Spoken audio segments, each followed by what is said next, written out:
Bloomberg Audio Studios. Podcasts, radio, news. The Stock Movers Podcast, your roundup of companies making moves in the stock market, harnessing the power of Bloomberg data. I'm Tim Stennebeck with Carol Massar. Let's take a look at some stocks on the move this week. Bloomberg News earnings reporter Red Brown is with us. Red, I want to start with onsemi.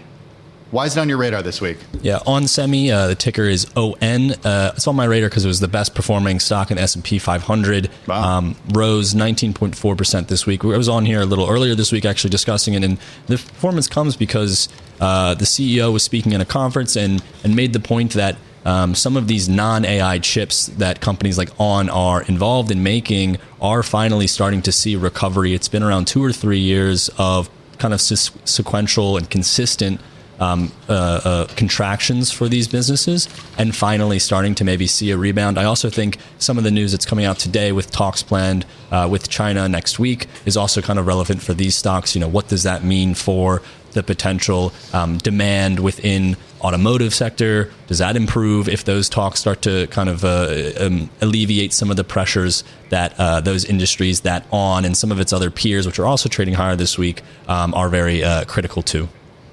You mentioned, so some positivity, right, for that name, but also for some of the travel stocks that are out there, Red. So what did we see this week on that?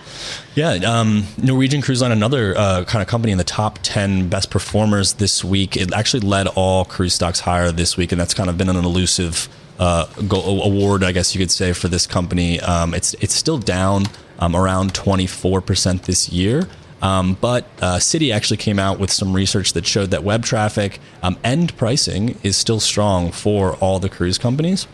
And you know, we've talked about this quite a bit, that cruises are kind of the standout performer within the travel industry at large, because it is a more of a discount option. But we're starting to see it trickle down. You know, Airbnb was the 10th best stock this week, up around 9%.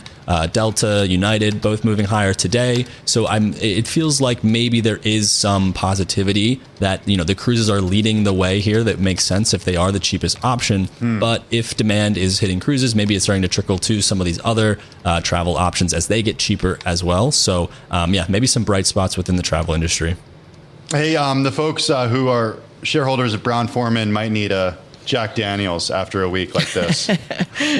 Yeah, Brown-Forman, the ticker is BF/B, had one of its worst trading performances since 2008 yesterday, and that's left shares down 16% this week, 26% for the year. Brown-Forman, all of the alcoholic beverages stocks are, you know, they're kind of trapped in a little bit of a secular decline, and then we have all of these momentary pressures coming on top of that as well. You know, younger people taking weight loss drugs are all drinking less, so that's kind of the long-term declines. But now we're also throwing in the economic uncertainty. Tariffs are especially impactful for the liquor industry as some countries cut back. The Stock Movers Podcast from Bloomberg Radio. Check back with us throughout the day for the latest roundup of companies making news on Wall Street. And for the latest market-moving headlines, listen to Bloomberg Radio live. Catch us on YouTube, Bloomberg.com, and on Apple CarPlay and Android Auto with the Bloomberg Business app.